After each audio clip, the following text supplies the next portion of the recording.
안녕하세요. 서울에 살고 있는 40대 쌍둥이 엄마입니다. 평소에 사연 열차를 들으며 육아 스트레스를 날려버리곤 하는데요. 사연을 들을 때마다 매번 떠오르는 사람이 있어 감정이입이 되더라고요. 그래서 사연의 주인공이 복수에 성공할 때면 함께 통쾌한 시간을 보내고 있습니다. 이렇듯 여러모로 좋은 시간을 만들어주던 사연 열차에 제 사연이 소개된다고 생각하니 정말이지 가슴이 설레우는군요. 고민 끝에 보내신 사연인 만큼 최선을 다해 이야기를 풀어볼 테니 끝까지 함께 해주세요. 그러면 시작해 보겠습니다. 저와 남편은 결혼한 지 5년이 된 부부였어요. 연애까지 치면 10년 가까이 된 저희 부부는 가벼운 의견 대립을 제외하곤 제대로 된 부부싸움도 해본 적이 없는 화목한 사이였죠.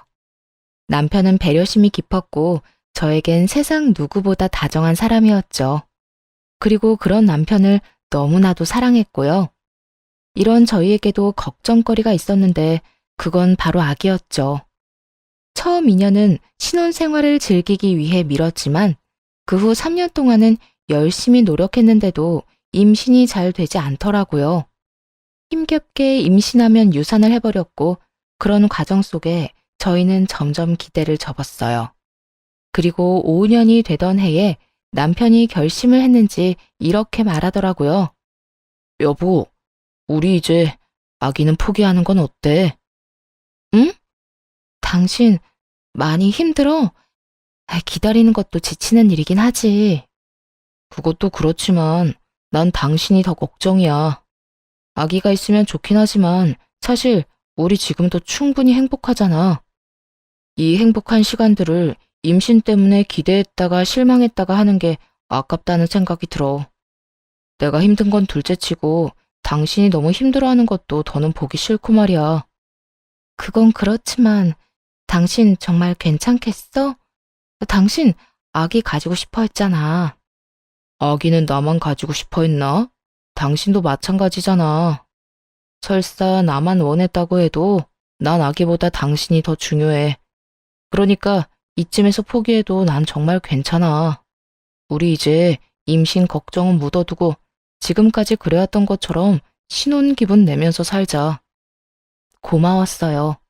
사실 포기하자는 말을 여자가 하는 것은 참 힘든 일이라고 생각해요. 그런데 남편이 먼저 이런 이야기를 꺼내주고 위로해주니 마음이 한결 편안해지더라고요. 남편의 말에 따르기로 했고 더는 임신만을 위해 마음을 졸이며 좌절하는 일은 없어졌어요. 하지만 저희만 포기했다고 해서 다가 아니더라고요. 제가 임신을 하지 못한 것에 안달이 난 시모가 있었으니까요. 시모는 저를 잡아먹지 못해 혈안이 된 사람처럼 굴었는데 임신을 하지 못하자 그걸 빌미로 더 신나서는 시집살이를 시키더라고요. 일하는 것에는 신경 쓰지도 않는지 날마다 전화해서 잔소리하는 것은 일상이었고 일주일에 2~3번씩은 시댁으로 불러 온갖 집안일을 시키곤 했어요. 아가, 얼른 와서 이불 빨래 좀 하거라. 이불에서 신내가 나는데 내가 허리가 아파서 도저히 할 수가 없구나. 아가, 너 곧 퇴근하지? 퇴근하는 길에 우리 집에 들러서 김치 좀 담가라. 내가 만든 것보다 네가 만든 게 먹고 싶어서 그래. 예, 빨리 와서 청소 좀 해. 집골이 엉망이다. 처음엔 어린 마음에 시모가 무서워서 그 후엔 그래도 시모가 어른이니까 그저 계속해서 참아왔는데 어느 순간부턴 인내심에 한계가 오더라고요. 아가라는 호칭이 예라고 변할 때까지 참은 것이니 참을 만큼 참은 것이기는 했죠. 그리고 머지않아 그 한계선이 무너지는 날이 왔어요.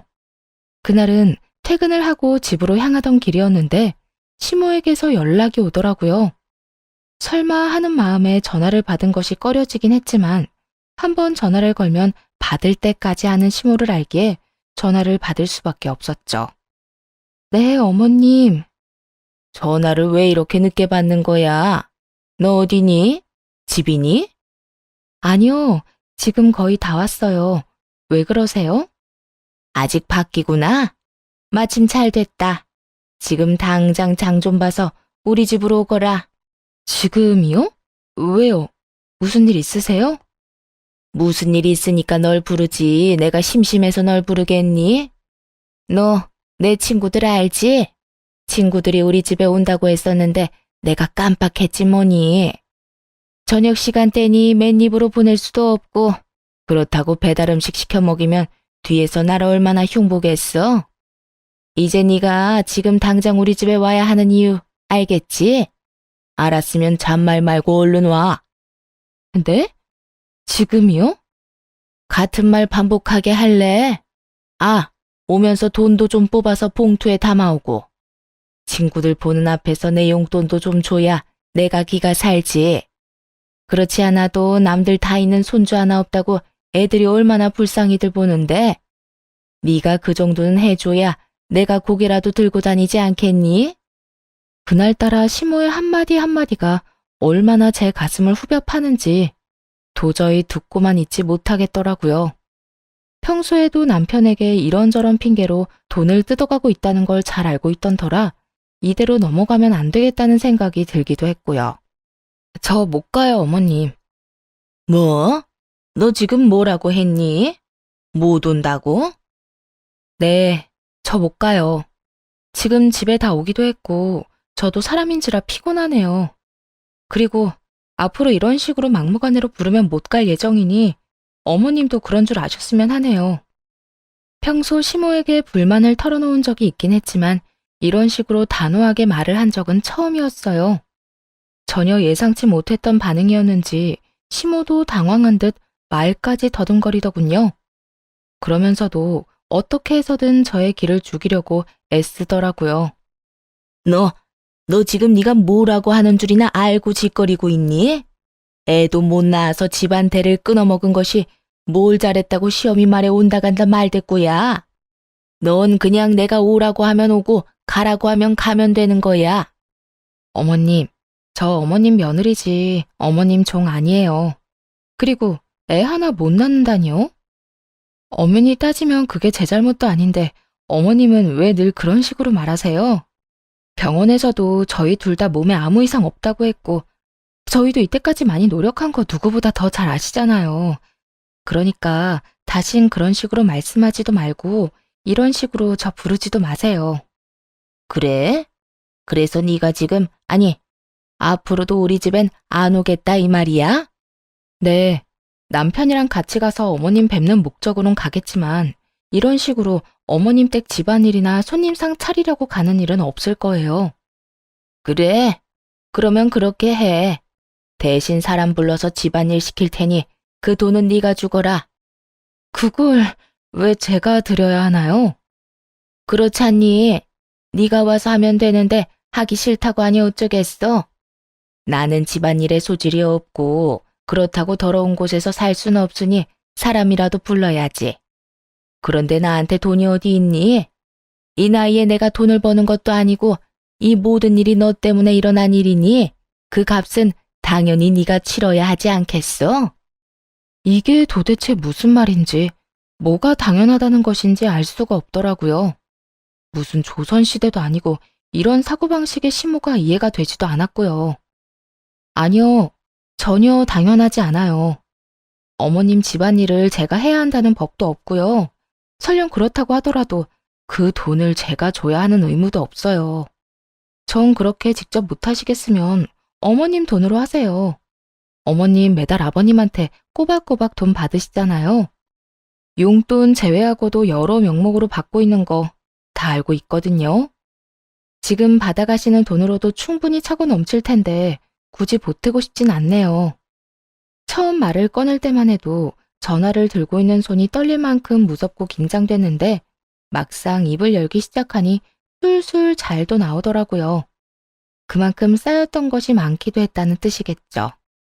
이런 저와는 달리 시모는 자신의 뜻대로 되지 않자 화가 났는지 슬슬 언성을 높이며 막말을 하기 시작하더라고요. 그렇지 않아도 막말을 잘하는 시모인데 화가 나니 욕까지 해대며 고함을 지르더군요. 야, 너 진짜 그딴 식으로 나올 거야?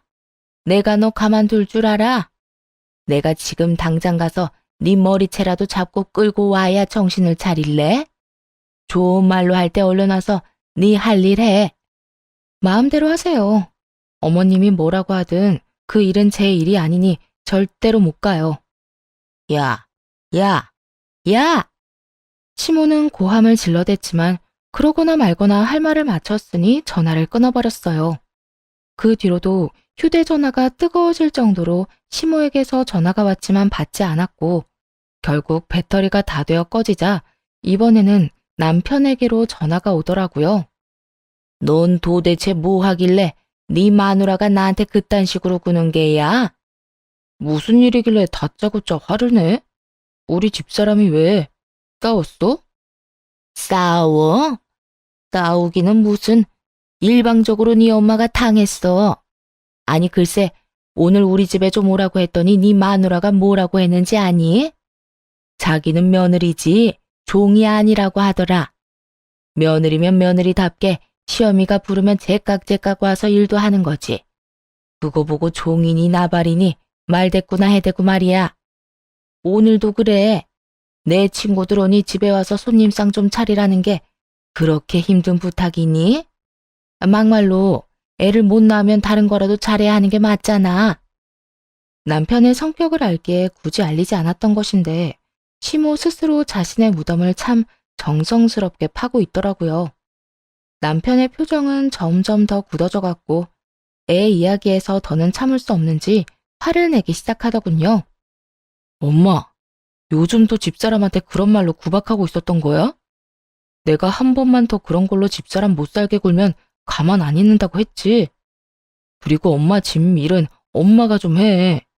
그렇지 않아도 회사 일로 힘든 사람을 엄마가 무슨 권리로 오라가라 하면서 부려먹어. 다신 이 사람한테 그런 걸로 연락하지 마. 또 그러잖아. 용돈 끊는 건 물론이고 엄마랑 연도 끊을 테니 그런 줄 알아. 온전히 제 편인 남편의 입에선 결국 용돈 이야기까지 나와버렸고 시모도 더 이야기해봤자 손해뿐이라는 걸 깨달았는지 그제야 꼬리를 내리고 전화를 끊더라고요. 그 후 시모에게서 오는 연락은 뜸해졌고 이제 좀 마음 편히 살겠구나 하는 생각을 하던 어느 날이었어요. 퇴근하기가 무섭게 집으로 돌아오던 남편은 어느 순간부터 귀가가 늦어지기 시작하더니 날마다 새벽녘에나 집으로 돌아오더라고요. 이유는 회사에 일이 많다는 것이었는데 아무리 일이 많다고는 해도 새벽까지 일을 한다는 것이 의심스러웠죠. 그렇게 제 입장에선 당연하다고 생각되는 의심과 불안이 계속되던 차였는데 시모에게서 늦은 밤 연락이 왔어요. 아들과 연락이 안 된다면서요. 우리 아들 자니? 안 자고 있으면 전화 좀 바꿔다오. 아범 지금 집에 없어요. 요즘 회사 일 바쁘다고 새벽이나 집에 와요. 그래? 요새 계속 늦는다. 이 말이지? 왜인지 시모의 목소리는 급격하게 밝아졌고 그 이유는 뒤이어 나온 시모의 말에서 알 수 있었어요. 남자들이 회사 일 핑계대고 하루가 멀다고 늦으면 100이면 100 여자 있는 거 너 모르는 건 아니지? 우리 아들 애도 못 낳는 마누라밖에 모르는 바보인 줄 알았더니 그건 아닌 것 같아서 다행이구나. 여자라니. 어머님, 지금 말 다 하셨어요? 그렇잖아. 너희 결혼한 지 5년이나 됐는데 신혼 때처럼 얼굴만 보고 있어도 마냥 좋은 시절도 아니고 이럴 때라도 있으면 애 보는 맛에라도 집에 들어올 텐데 애도 없으니 바람이 나는 것도 어찌 보면 당연한 거 아니니? 밖에서 낳은 애를 데리고 왔어도 몇은 데리고 왔을 세월이지. 이참에 우리 아들이 밖에서 똑두꺼비 같은 아들이나 하나 나왔으면 좋겠다 나는. 너도 얼마나 좋니? 임신 때문에 스트레스 받을 일 없이 키우기만 하면 되니 말이다. 지 아들이 불륜을 저지르고 있을지도 모른다는 상상에 목소리가 한껏 들떠 있는데 화가 나는 건 물론이고 어이가 없더라고요. 어머님, 그걸 지금 말이라고 하세요? 아무리 제가 싫다고 해도 그런 말은 하는 게 아니죠. 어떻게 시어머니가 며느리한테 그런 말을 해요? 그리고 제 남편이자 어머님 아들 그런 짓거리 하고 돌아다닐 사람 아니란 거 모르세요? 다신 그런 말 하지도 마세요. 아범 오면 나중에 연락하라고 할 테니 저한테 전화도 하지 마시고요. 시모와의 전화를 끊어버리고도 도저히 집에 있을 수가 없더라고요. 시모의 말처럼 남편이 외도를 하고 있다고 생각하는 것은 아니었지만 정말 일을 하는 건 맞는지 제 두 눈으로 확인해야만 할 것 같았어요. 그래서 남편의 회사로 향했고 문이 잠긴 회사 앞에서 희망은 무너졌습니다. 남편은 거짓말을 하고 있었고 집으로 돌아와 여러 가지 생각에 눈물이 나더라고요. 그럴 리가 없다고 남편을 믿으면서도 시모의 말이 귓가에 맴돌았고 굳건히 잠긴 회사 문이 떠올라 복잡한 마음이었어요. 그렇게 울고 있는데 남편이 잔뜩 지친 모습으로 들어오더라고요. 아직 안 잤어? 먼저 뭐야? 당신 울어? 왜 울어? 무슨 일 있어? 무슨 일은 당신이 있겠지? 당신 도대체 요즘 뭐 하고 다니는 거야? 어? 나 일이 바쁘다고 그랬잖아. 일? 아까 당신 회사 다녀왔거든? 불도 다 꺼지고 문도 다 잠겨 있던데 일은 무슨 일이야? 나한테 왜 거짓말하는 건데? 당신 진짜 어머님 말대로 다른 여자라도 생긴 거야? 뭐? 여자? 그래, 여자. 어머님이 그러더라. 내가 애 하나 못 낳아서 당신이 밖으로 눈 돌리는 거라고. 정말 당신 다른 여자라도 생긴 거야? 그런 거야? 쉼없이 몰아세우자 남편은 깊은 한숨을 내쉬더라고요. 그 상황이 너무나도 곤란하다는 듯 말이에요. 그런 남편의 반응에 마음의 준비를 하며 대답을 기다렸고 한참을 고민하던 남편의 입에서 나온 말은 전혀 예상치도 못한 내용이었어요. 그게 일은 한 게 맞는데 회사 일이 아니라 술집 아르바이트를 하고 있었어. 아르바이트? 당신이 왜 아르바이트를 해? 혹시 회사 잘렸어? 아니, 나 사실은 요즘 투잡하고 있어. 그게 당신 출퇴근할 때마다 버스 지하철 갈아타느라 많이 힘들어하잖아. 그래서 차 사주려고 돈 모으고 있었는데 하루라도 더 빨리 사주고 싶어서 퇴근하고 할 수 있는 아르바이트를 하고 있었어. 당신한테 사실대로 말하면 반대할 게 뻔해서 거짓말했던 거야. 미안해, 당신 속여서. 남편은 평소 버스와 지하철을 환승하며 힘들게 출퇴근을 하는 저를 위해 차를 사주고 싶다며 회사 일을 마치고 술집 아르바이트를 하고 있었다고 하더군요. 남편의 말을 듣고 나서야 눈에 보였어요. 충혈된 눈과 상의에 튄 국물 자국들, 그리고 피곤함에 찌든 얼굴이 말이에요. 끝까지 믿어주지 못했다는 미안함과 이토록 나를 사랑해주는 사람이 있다는 것에 대한 고마움, 여러 가지 감정이 복받쳐 계속 눈물이 나더라고요. 그런 저를 안고 남편은 어쩔 줄 몰라 하며 미안하다는 말만 반복했고요. 여보, 의심해서 미안해. 당신이 그럴 리가 없다고 생각하면서도 상황이 그러니까 당신이 바람 피우고 있을지도 모른다고 생각했어. 정말 미안해. 아니야. 내가 진작 당신한테 사실대로 말했으면 그런 생각할 일도 없었을 텐데 내가 미안해. 아니야, 내가 미안. 그런데 일은 앞으로 하지 마. 꼴이 이게 뭐야? 회사 일도 충분히 힘들 텐데 퇴근하고 제대로 쉬지도 못해서 엉망이잖아. 나 차 필요 없어. 지금도 전혀 힘들지도 않고 말이야. 그렇지 않아도 생각했던 돈 거의 다 모아서 이번 주까지만 한다고 했어. 꽤 오래 모았거든. 그런데 여보, 아까 그 말은 무슨 말이야? 엄마가 당신한테 했다는 말 말이야. 남편은 그 와중에도 그 말이 마음에 걸렸는지 집요하게 물어오더라고요. 보자지라는 꼴처럼 되자 말하지 말까 하는 고민을 하기도 했지만 혼자 품고 지나가기엔 시모가 선을 넘은 건 확실했기에 모든 걸 말하기로 했어요. 시모와의 전화통화가 녹음된 것까지 들려줬죠.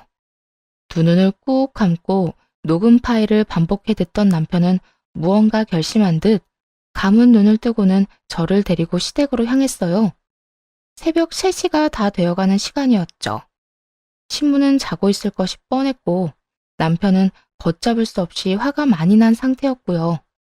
무슨 일이 일어날 것이 분명한 상황이라 남편을 말려봤지만 소용없었죠. 결국 그렇게 시댁에 도착했고 당연히 자고 있을 거라 생각했던 시모는 어쩐 일인지 웃으며 저희를 반겨주더라고요. 직접 보고 들으면서도 도저히 믿어지지 않는 말을 하면서요. 왔니? 그렇지 않아도 올 것 같아서 기다리고 있었어. 많이 싸웠니? 그래서 이혼이라도 하겠다는 말 하려고 온 거야? 어머, 혹시 내가 말한 대로 다른 여자가 우리 아들 애라도 가졌다니? 들뜬 목소리로 말도 안 되는 말을 해대는 시모를 보며 저보다는 남편이 더 큰 분노를 느끼는 듯 했어요. 제 손을 꽉 잡은 손이 떨리고 있었거든요. 엄마, 그게 무슨 말이야?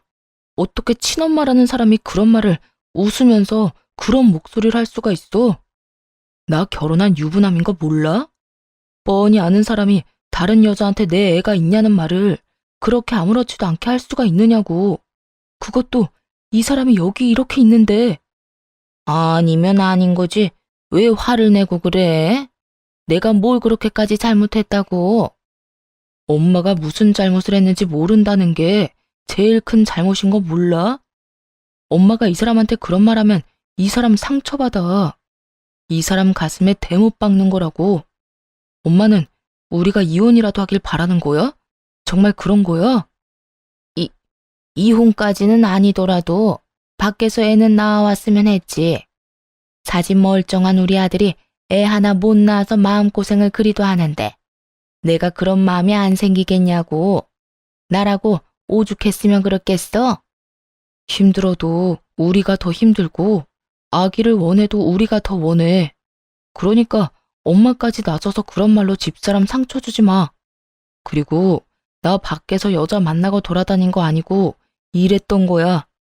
이 사람 출퇴근하느라 고생하는 게 싫어서 차라도 한 대 사줄까 해서 회사 끝나고 아르바이트 했던 거라고. 그러니까 다신 그런 생각도 하지 말고 입에도 올리지 마.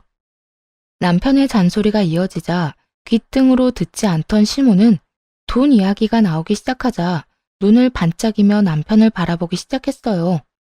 평소 시모가 돈 타령에는 도가 텄다는 걸 익히 잘 알고 있긴 했지만 그날은 정말 대단하다는 생각이 들 정도로 상식 밖의 논리를 내세우며 돈 타령을 시작하더군요. 잠시만. 그러니까 바람을 피우고 돌아다닌 게 아니라 네 집사람 차 사주려고 다른 일을 하고 있었다. 이 말이야? 그래. 3천만 원 정도 모아서 이제 그만두려고 했었는데 엄마가 괜한 소리 하는 바람에 다 망쳤다고. 하여튼 앞으로는 나하고 이 사람 사이 이간질하는 짓 좀 하지 마.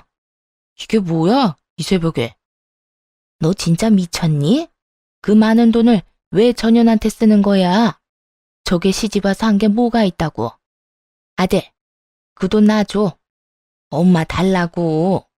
엄마도 돈 필요하단 말이야. 엄마, 진짜 왜 그래? 애 못 낳는 게 이 사람 잘못도 아니고 왜 그런 식으로 말하냐고. 그리고 이 사람 위해서 마련한 돈을 왜 엄마한테 줘? 줘야 할 이유가 없잖아. 이유? 이유야 만들자면 차고도 넘치지. 저 모자란 것이 손주 하나 못 낳아서 그간 내가 마음고생했던 위자료. 그 위자료로 3천만 원 정도 줄 수 있잖아. 아들, 나 네 엄마야 친엄마. 10살 때부터 너 혼자 키우면서 고생이란 고생은 다 했는데 그런 엄마는 안 챙기고 저딴 부족한 년만 챙기는 게 말이 되니? 그러니까 그 3천만 원은 날 줘야 한다고. 손주를 못 안겨줬다는 이유로 위자료를 요구하는 시모 어떻게 생각하시나요?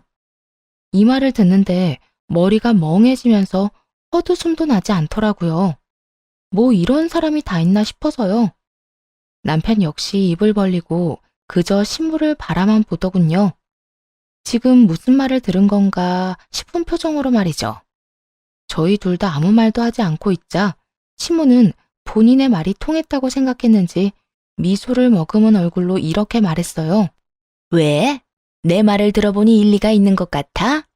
아들, 너 그 돈 나 안 주고 네 마누라 주면 후회한다.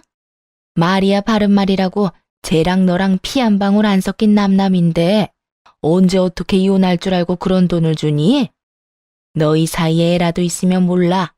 애도 없는데. 제가 네 돈만 받아먹고 홀라당 도망가면 어쩌려고. 돈 3천만 원이 뭐라고. 시모는 저를 돈 몇 푼 때문에 가족을 버리고 도망이나 치는 사람으로 만들어버리더군요. 그게 무슨 헛소리냐고 당장이라도 따져 묻고 싶었지만 그러기도 전이었어요. 남편이 앞서서 더 큰 화를 내며 시모를 몰아붙이기 시작했죠. 엄마, 제발 그만 좀 해. 내가 여기 오면서도 엄마 얼굴 보면서도 계속 고민했는데 방금 엄마 말 들으니까 결심이 섰어. 우리 이제 보지 말고 살자. 영 끊고 살자고. 무슨 사단이 나도 크게 나겠다 싶긴 했지만 연을 끊자는 말까지 나올 거라곤 생각지도 못했어요.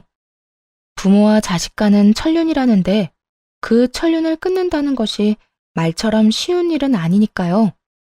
하지만 남편의 뜻은 완고해 보였고 시모 역시 그 완고함을 눈치챈 듯 급하게 남편을 달래보려 애쓰더군요. 아들, 갑자기 그게 무슨 말이야? 연을 끊자니. 이 세상에 가족이라고 너하고 나뿐인데 그런 너랑 내가 어떻게 연을 끊고 살아? 이 엄마는 너 없이는 못 살아. 내가 없으면 못 사는 게 아니라 내 돈이 없으면 못 사는 거겠지. 엄마 우리한테 안부차 연락한 적이 있긴 해? 이 사람한테는 집안일 시키려고 연락하고 나한테는 돈 내놓으라고 연락하고 다른 일로 연락한 적 단 한 번도 없잖아. 너는 무슨 말을 그렇게 하니? 내가 언제 그랬다고? 생각 좀 해봐. 내 말이 틀렸어? 그런 사람이 이제 와서 뭐? 나 없이는 못 살아? 거짓말 좀 하지 마. 그리고 나 이제 엄마 말고도 가족 있어. 그러니까 엄마도 이제 나 말고 엄마 가족 만들어서 잘 살아. 난 나하고 내 가족한테 상처만 주는 엄마, 없는 사람이라고 생각하고 살 테니까. 그래? 그러면 알겠어. 그까지 다들 없다고 생각하고 살면 그만이야. 이거 왜 이래? 그런데 영 끊을 때 끊더라도 그 3천만 원은 주고 끊어. 내가 너 혼자 키우느라 고생한 게 얼만데 그 정도는 100번, 1000번은 더 줘야 한다 너. 헉소리가 다 날 정도로 황당하더군요. 그렇게 하나뿐인 핏줄이라고 강조할 때는 언제고 연을 끊자는 상황에서도 아들을 다시 못 보는 것보다 3천만 원을 잃을까 더 노심초사하는 모습이라니. 남편은 깊은 배신감을 느끼는 듯했고 높아질 대로 높아진 언성에서 느껴졌죠. 3천만 원? 내가 왜? 길거리에 버리는 한이 있어도 엄마한테는 안 줘. 키워준 값은 20살 이후부터 번 돈으로 다 갚았고 우리 사이에 돈이 오가야 한다면 엄마가 집사람 불러다가 부려먹은 값이랑 집사람 가슴에 못 박은 위자료를 줘야 할 건데 그렇게까지 한번 해볼까? 야, 너 진짜 엄마한테 이렇게까지 할 거야? 어쩜 이렇게 냉정하게 구니? 엄마야말로 우리가 어떻게 이렇게까지 하는데? 나한테 돈 맡겨놨어? 이 사람한테 받지 못한 빚이라도 있어? 그렇지 않고서야 아들이 인연을 끊자는데 어떻게 끝까지 돈 타령만 할 수가 있어. 진짜 엄마라는 사람 질린다 질려. 다신 보고 싶지도 않아. 앞으로 다신 연락하지 마. 아니, 마세요. 찾아오지도 마시고요. 그러면 사시는 동안 평안하세요. 시모는 집을 나서는 남편과 저를 붙잡으며 돈 타령을 해댔지만 그런 시모를 냉정하게 뿌리치고 집으로 돌아왔습니다. 그 후 남편은 번호를 바꿔버리고 곧 저희는 다른 곳으로 이사했네요. 마침 전셋집 계약도 만료되던 터라 차를 대신 회사와 가까운 곳으로 이사를 하기로 한 거죠. 그렇게 새로운 곳에서 새 출발을 하게 되자 시모의 존재를 잊고 살 수 있었어요. 처음엔 온갖 방법을 써서 연락을 취해오던 시모도 점차 연락을 하지 않게 되었고 이렇게까지 하는 게 정말 맞는 것인가 하는 생각도 점차 흐려지며 그렇게 2년이란 시간이 지난 어느 날이었어요. 어느 날 모르는 번호로 연락이 오더라고요. 다름 아닌 시모였습니다. 병원에 입원했다고 하대요. 그렇게 술을 끼고 살더니 결국 간암 말기 판정을 받았다고 하더군요. 다 죽어가는 목소리로 그간의 이야기를 풀어놓던 시모는 이내 본격적으로 전화건 목적에 대해 말하기 시작했죠. 그래서 말이다, 아가. 네가 네 남편 좀 잘 설득해주면 안 되겠니? 무슨 설득이요? 내가 이때까지 말했잖아. 내가 간암 말기라고. 의사 말로는 이식도 힘들 거라고 하긴 하는데 사람 일이란 게 또 모르는 일이고 이식을 해서 하루라도 더 살 수 있으면 그건 하는 게 맞는 거 아니겠니? 그러니까 내 아들한테 네가 설득 좀 해주려무나. 내 아들이지만 내 말보단 네 말을 더 잘 듣잖니. 들어보니 이식을 해도 가망이 없다고 하는데 시모는 이식만 한다면 영생을 누릴 것이라고 확신이라도 하듯 남편의 간을 탐내고 있더라고요. 간 이식만 하면 다 해결된다고 하더라도 이식을 권해볼까 말까 하는 마당에 가망도 없는 일에 그리고 이렇게 된 사이에서 그딴 요구를 하다니 그 뻔뻔함에 기가 막히기도 하고 온몸에 소름이 닿기치더라고요. 어머님, 말이 되는 소리를 좀 하세요.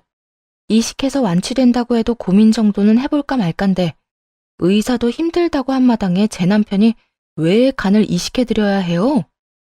네가 뭔데 된다 안 된다를 판단해. 넌 그냥 내 아들한테 내 상태가 어떤지 전하기만 하면 된다. 내 아들은 내 사정 들으면 분명 발벗고 나서줄 테니까. 지독한 년, 네 심보가 이따위니까 애도 없는 거야. 변한 것이 하나 없는 시모는 또 그런 식으로 상처만 주더니 전화를 끊어버렸고 고민에 빠졌죠. 이 상황을 남편에게 알려야 하나 말아야 하냐는 고민이요. 깊게 고민해본 결과 이건 제가 결정 내리고 말고 할 문제가 아니란 생각이 들더라고요. 가망 없는 일이라고는 하더라도 남편이 이식을 시도하고 싶다면 제가 말릴 일은 아니란 생각이 들었으니까요. 그래서 퇴근을 하고 돌아온 남편에게 시모의 이야기를 전했고 남편은 제 휴대전화에 기록이 남아있던 번호로 시모에게 전화를 걸었죠. 아들, 이야기 들었지? 엄마 많이 아파. 얼른 와서 수술 날짜 좀 잡자, 응? 누구신데 이런 이야기를 하는지는 모르겠지만 저는 엄마가 없는 사람입니다. 그러니까 다시는 이런 연락하지 마세요. 너 정말 이딴 식으로 나올 거니? 다른 것도 아니고 엄마가 아프다는데 그깟 간 좀 떼준다고 네가 죽는 것도 아닌데 이렇게 쪼잔하게 굴 거냐고. 마음대로 생각하시고 다신 이런 용건으로 연락하는 일 없었으면 합니다. 저는 절대로 저의 어떤 것도 내어드릴 생각이 없으니까요. 하나밖에 없는 아들이 날 안 살려주면 누가 날 살려준단 말이야. 그러지 말고 제발 다시 한번 생각해 보려무나. 이제 와서 하나밖에 없는 아들 타령을 하시네요. 2년 전 영 끊자고 말씀드렸을 땐 아들은 안중에도 없고 돈만 챙기려 드시더니 어쨌든 전 그때 그 자리에서 엄마는 없는 사람이라 생각하며 살기로 했습니다. 남편은 전화를 끊어버렸고 시모는 작전을 바꾸어 저를 설득하기 시작했어요. 아무리 생각해도 남편은 가망이 없을 듯하니 저를 어떻게 해서든 구슬려 보기로 마음을 먹은 것이겠죠. 아가, 나 정말 이러다 죽을 수도 있어. 그러니까 우리 아들 말고 너라도 이식 좀 해주면 안 되겠니? 지난 일은 다 흘려보내고 우린 현재를 살아야 하잖니. 그러니 너도 마음 한번 넓게 써보거라. 응? 시모는 저를 설득하려는 그 순간에도 미안했다는 말 한마디 없더라고요. 그저 어떻게 해서든 동정심을 자극해서 목적을 이루고자 하는 욕망만 드러낼 뿐이었죠. 어떻게 해서든 이식이라도 받고 싶은 심정은 잘 알겠는데요. 그렇게 간절하면 적어도 저희한테 사과 한마디라도 해야 하는 거 아니에요? 사과? 내가 뭘 그렇게 잘못했다고? 너나 네 남편이나 이렇게까지 구는지 도무지 난 이해가 되지 않는구나. 아, 그러니까 어머님은 여전히 저희한테 조금의 잘못도 하지 않았다고 생각하는 거네요. 남들 다 가지는 손주 하나 못 안겨준 것도 다짜고짜 연을 끊자고 한 것도 다 내가 아니라 너랑 네 남편이 저지른 거 아니니? 그런데 왜 내가 너희한테 사과를 해야 하니? 지금도 그래. 부모가 아프면 자식이 되어서 뭐든 해줘야 하는 게 마땅한 거 아니니? 그러니까 더 큰 죄 짓고 후회하지 말고 당장 와서 이식 날짜나 잡아. 이런 생각이 들더라고요. 만약 시모가 저에게 조금만 다정스럽게 대해줬다면, 남편이 돈줄이 아니라 그저 사랑하는 아들로 대해줬다면 망설이지 않고 이식쯤이야 해드렸을 텐데 라고 말이에요. 아니, 이식해달라고 억지를 부리기에 저는 진심인 척이라도 해서 용서를 구하는 연기라도 했더라면 남편과 저는 이식을 권해드려야 하나 심각하게 고민했을 텐데 하는 생각 말이에요. 하지만 이건 저의 바람일 뿐이었죠. 현실은 어린아이처럼 떼쓰는 시모만 있을 뿐이었으니까요. 그래서 좀 더 냉정해지기로 했습니다. 만약 어머님이 지금이라도 사과 한마디만 했다면 고민이라도 해봤을 텐데요. 지금 어머님 하는 행동 보니 안타깝게도 저는 전혀 죄라고 생각하지도 않을 거고 후회할 것 같지도 않네요. 그러니까 더는 쓸데없는 일에 힘쏟지 마시고 다른 방법 찾아보세요. 야, 너 진짜 이딴 식으로 나올 거야? 에휴, 너희가 싫다니까 어쩔 수 없지 뭐. 내가 더는 이식 이야기는 꺼내지 않으마. 그 대신 그때 그 3천만 원 지금이라도 나 다오. 몸이 아프니 돈 나가는 데가 한두 군데가 아니야. 그러니까 그 돈이라도 내놓으려무나. 정말 대단한 사람 아닌가요? 이런 순간에도 돈 타령을 할 수 있는지 정말 탄성마저 나오더라고요. 2년 전에 3천만 원에 아직까지 미련이 있다는 사실도 대단하다 싶었고, 암 진단을 받고 나온 보험금만 해도 꽤 될 텐데 그 돈은 어쩌고 돈 타령인가 싶기도 했어요. 시모가 또다시 막무가내로 우겨대니 제 정신조차 피폐해지기 시작하더라고요. 말이 통하지도 않았고 자기 말만 해대며 언성을 높여대는 시모와 더는 대화하고 싶지도 않았고요. 도돌이표 같은 이 상황, 저만 지긋지긋한가요? 그만 좀 하세요, 제발. 그 돈은 이미 다 쓰고 없고 있다고 해도 어머님께 드리는 일은 없을 거예요. 저희요, 어머님이 돈 내놓으라고 우기면 돈 내놓는 기계 아니라고요. 그러니까 제발 지금처럼 모르는 사람인 양 살아요. 부탁이에요. 그렇게 마지막 통화를 끝냈는데 마냥 후련하지만은 않더라고요. 아무리 믿다고는 해도 몸이 좋지 않다고 하니 신경이 쓰이는 건 어쩔 수 없는 노릇이었어요. 남편 역시 마음이 편치만은 않아 보이더라고요. 늦은 밤 남편은 홀로 거실에 나가 한숨을 쉬기도 했고 어느 날은 술에 취해 들어와 속내를 내비치기도 했어요. 사실은 나 너무 속상하기도 하고 슬프기도 하다. 당연히 도와주고 싶은 마음이 있기도 한데 마지막까지 돈 타령만 하던 엄마 모습이 뇌리에서 떠나지 않아. 그래서 너무 힘들고 너무 배신감이 들어. 괜찮아. 다 괜찮을 거야. 그러니까 너무 죄책감 가지지 마. 너무 힘들어하지도 말고. 난 당신 이해해. 나 역시 당신 입장이었다면 그랬을 거야. 정말? 그래. 난 당신만 나 이해해주면 괜찮아. 그렇고 말고. 참 많이도 울더라고요. 평생을 돈 타령만 하던 시모도 엄마라고 어린아이처럼 우는 남편을 보는데 저 역시 마음이 좋지 않았어요. 그날 많은 이야기를 나누었던 기억이 아직도 선명하네요. 긴 시간 이야기를 나눈 끝에 내린 결론은 저희의 결정대로 하자였어요. 이식한다고 한들 가망이 없는 상태였고 강경화 때도 술을 끊지 못해 이 지경까지 온 시모가 이식이 성공해서 몇 달의 시간이라도 번다고 한들 또 술을 먹을 것이 분명했기 때문이었어요. 그렇게 저흰 다시 한번 마음을 다잡았고 일상으로 돌아와 잘 살아보려 애쓰고 있었죠. 그러던 어느 날 시부라는 사람이 찾아왔어요. 모든 걸 포기한 시모가 헤어진 지 오래인 시부에게 자신의 처지를 알리며 도움을 청한 듯 했죠. 잘 지냈니? 네, 잘 지내셨어요? 난 뭐 그런 대로 지냈다. 참 이상하더군요. 아무리 오래전에 헤어져 어색하다고 한들 저렇게 서로의 눈치를 살필 필요가 있나 하는 생각에서요. 거기에다 닮은 구석이 하나 없다는 점도 이상했어요. 그저 그렇게 이상하다고 생각할 뿐 다른 사연이 있을 거라 상상치도 못했는데 두 사람은 제가 전혀 생각지도 못했던 이야기를 꺼내기 시작했어요. 너 그렇게 사라지고 내가 얼마나 섭섭했는 줄 모른다. 그러셨어요? 저는 속 시원하다고 생각하실 줄 알았어요. 제가 친자식이 아니란 걸 다 아셨잖아요. 그래, 알았지. 그래도 내가 널 친자식으로 알고 내 품에서 키운 게 10년이야, 이 녀석아. 그런 내 아들이 하루아침에 사라졌는데 걱정하지 않았겠어? 낳은 정보다 키운 정이라고. 그 여자 생각을 하면 이가 갈리는데 네 생각만 하면 그립고 섭섭하고 그랬어. 저도 사실은 아버지 생각 많이 났었어요. 그립기도 했고요. 들어보니 시모는 시부에게 남편이 시부의 자식이라 속이곤 결혼을 했었다고 하더군요.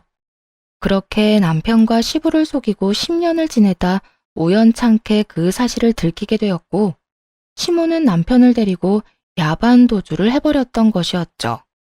시부는 현재 재혼을 해 다른 분과 살고는 있지만 슬아의 자식은 없었으며 여전히 남편을 그리워하고 있다며 눈물을 훔치셨어요. 남편 또한 그런 시부의 사랑에 눈물을 흘렸고요. 이야기 들어보니 네 엄마 많이 아프다고 하던데 넌 괜찮니? 날 찾자마자 네 엄마가 다짜고짜 너랑 네 집사람 욕을 얼마나 하는지 네 걱정이 돼서 널 찾지 않을 수가 없었다. 가망도 없는 일에 괜히 네 몸이나 축내는 결정을 내릴까 봐서 말이다. 어떻게 된 사람이 세월이 그렇게나 흘렀는데도 욕심이 그렇게도 흘러넘치는지. 정말 그때 네가 아니었다면 진작 이혼했었을 게야. 그러셨어요? 그렇지 않아도 엄마 때문에 정신없긴 했었어요. 이식 때문에 고민도 많이 하긴 했는데 하지 않기로 했고 그렇게 말도 전했고요. 그래, 잘했다 잘했어. 내가 병원에 알아봤는데 병원에서는 안 된다고 했는데도 네 엄마 욕심에 너를 그렇게 못살게 굴었다고 하더구나. 병원 가보니 몰래 술까지 사다 먹었는지 술 냄새가 얼마나 나는지. 하여튼 너만 건강하고 너만 괜찮다면 됐어. 으. 시부는 혹시라도 남편이 이식을 해주는 멍청한 결정을 내렸을까 싶어 단숨에 남편을 찾아왔다고 하시더라고요. 남편의 말을 들은 시부는 안도의 한숨을 내쉬며 다시금 남편의 손을 꽉 잡아주셨어요. 그간 고생했다고 하는 마음이 저에게도 전해질 만큼 따뜻하게 말이에요. 그렇게 한바탕 눈물의 재회가 끝나고 시부는 조심스럽게 말을 건넸어요. 아들아, 아까 말했다시피 집사람 자궁에 문제가 있어서 여생을 집사람과 나 이렇게 둘만 살았단다. 그래서 우린 지금이라도 멋진 아들이 필요한데 너만 괜찮다면 다시 내 아들로 살아주지 않겠니? 아버지, 네, 그렇게 할게요. 감사해요. 이 녀석, 어릴 때도 눈물이 많더니 지금도 눈물이 많구나. 남편은 시부의 품에 안겨 펑펑 울기 시작했고, 그런 남편을 시부는 꼭 안아주었어요. 평생 부모 사랑을 제대로 받지 못하고 자란 남편이 드디어 제대로 된 부모의 사랑을 받게 될 순간이었죠. 새롭게 만나게 된 시모는 참 따뜻하고 인성이 착한 사람이었어요. 생판 남인 남편과 저를 오래전부터 자식으로 품은 사람처럼 따뜻하게 맞아주시더라고요. 그 덕에 남편과 저는 지난 세월을 위로받는 시간을 보내기도 했답니다. 그 후 얼마 지나지 않아 전 시부가 하늘나라로 떠났다는 말을 들었어요. 시부가 예정을 생각해서 병원비도 결제해주고 다른 금전적인 부분도 도와줬지만 2달 만에 급성 폐혈증으로 돌아가시게 된 거죠. 사망보험금이 있었는데 그건 남편에게 상속되었어요. 그 돈으로 좋은 묘자리도 마련하고 가시는 길 섭섭하지 않게 잘 보내드렸네요.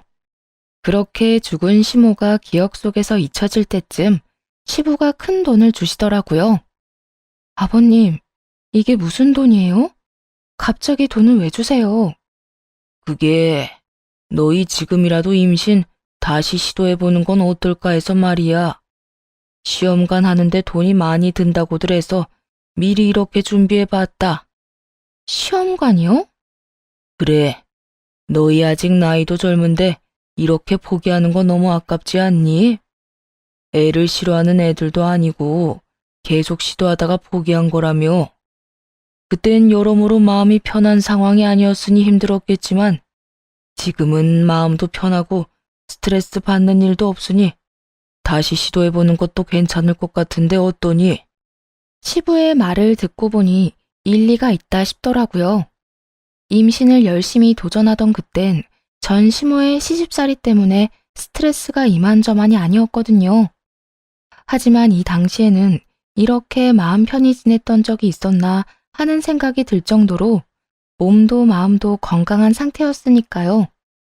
시부의 말대로 다시 시험관을 도전했고 바로 쌍둥이를 임신하게 되었어요. 기적처럼 임신에 성공을 하고 난 후에도 걱정은 많았어요. 또 유산의 아픔을 겪을까 봐요. 하지만 그렇게 기쁨과 걱정의 9달이 지나고 지금은 출산을 앞두고 있네요. 노산에다가 쌍둥이라 이것저것 검사할 것도 많고 몸이 무거워 힘든 점도 많았지만 곧 태어날 아가들을 생각하면 입가에 미소가 절로 피어나네요. 저뿐만 아니라 남편과 시부모님들도 늘 웃음꽃이 피어 있고요. 사실 전 시모와 연을 끊을 때까지만 해도 이런 가정을 꾸리고 살게 될 거란 생각도 하지 못했었어요. 남편과 둘만 사는 생활에 불만이 있었던 건 아니었지만 부모님을 모시고 다니는 가족들을 보면 부러운 마음이 생기기도 했거든요. 그랬는데 새로운 시부모님이 나타났고 그런 시부모님의 권유로 저희에게 곧 있으면 쌍둥이까지 생긴다니. 사연을 쓰는 지금 행복함에 벅차 눈물이 나면서도 전 시모의 생각에 씁쓸해지는 건 어쩔 수가 없네요. 어느 날은 남편과 전 시모 이야기를 나눈 적이 있어요. 아무리 연을 끊어버렸다고 한들 생각이 나서요. 여보, 어머님 보고 싶진 않아? 엄마? 살아계셨다면 아직까지 원망했을 것 같은데 그렇게 가시고 나니까 보고 싶을 때도 있긴 하네. 사실 나도 그렇게나 미웠는데 참 이상해. 그런데 여보, 나 그런 생각 가끔 한다? 그때 내가 아기도 빨리 가지고 출산까지 무사히 했으면 어머님이 날 좀 예뻐해 줬을까? 그랬으면 이날까지 어머님도 함께하지 않았을까 하는 생각. 당신은 그런 생각 안 해? 이 말에 한참을 망설이던 남편은 허공을 응시하며 이렇게 말하더라고요. 나도 그런 생각하기는 해. 그런데 몇 번을 생각해도 우리 엄마는 출산과 상관없이 변함없이 똑같은 모습이었을 거란 결론이 나더라고. 내가 오랜 세월 다 겪어봤잖아. 그러니까 당신도 괜한 죄책감 가지지 말고 그저 돌아가신 분 미워하는 마음 없이 가끔 떠오르면 생각하고 그땐 그랬었지 하고 웃어 넘겨버리자. 알겠지? 그래, 알겠어. 남편과 저는 마주보며 웃었고 그날 비로소 전 시모를 완전히 용서하고 제대로 보내드렸던 것 같네요. 그 덕인지 요즘엔 전 시모 이야기가 나와도 웃어 넘길 만큼 여유가 생겼고요. 처음 이 사연을 쓸 때까지만 해도 고민이 참 많았는데 말이에요. 다른 사연처럼 이혼 사연이 아닌 절연 사연이라 더욱 고민스러웠던 것 같아요. 그럼에도 사연을 쓰게 된 이유는 저희 가정처럼 상식에서 벗어난 시부모님의 행동 때문에 고통받는 분들이 많더라고요. 여러 사연들을 접하며 제가 겪었던 일들, 그리고 저희가 어떻게 행동했는지가 조금이라도 도움이 될까 싶어 사연을 쓰게 되었어요. 부모와 자식 간의 사이가 쉽게 끊을 수 있는 사이가 아니란 걸 누구보다 잘 알지만 그럼에도 아닌 건 끊어내야 더 멀리, 더 더 높이 나아갈 수 있지 않을까 합니다. 그것이 악연이라면 더욱 단호하고 빠른 결정이 필요하지 않을까요? 이로써 저의 긴 사연도 끝이 났네요.